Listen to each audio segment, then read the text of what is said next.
You're listening to Intellectual Erection, a place where we talk about the naughty. To stimulate your thinking. You can also get chlamydia in your throat. Yep, and gonorrhea. And gonorrhea. So this is something that a lot of people are learning about, including the medical community. There's a lot of ongoing research, and actually not quite enough to the point where the Canadian STI guidelines don't really have recommendations about anal and throat swabs yet.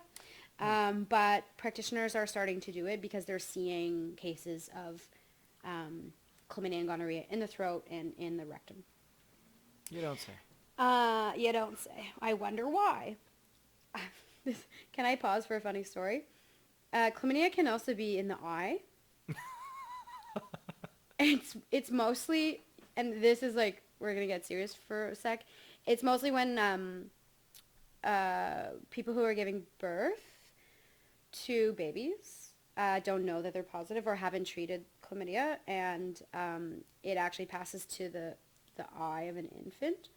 But it can occasionally be transmitted to your eye in other ways. And one of the very first moments that I remember as a sexual health nurse, I had this colleague, and she was ready for retirement. In fact, she retired a few years later.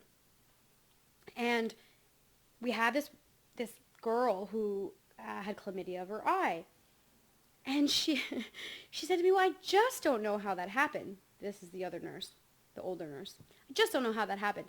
She must have had it on her hand, and then she rubbed it in her eye. And then I had to tell her about facials.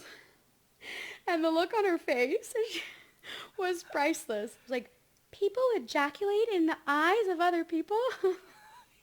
And my colleague and I were laughing for days. Anyways. If you have good aim. If you have good aim. So, and so we all, so that's just a story about how you can get chlamydia in your eye. You're listening to Intellectual Erection, a place where we talk about the naughty.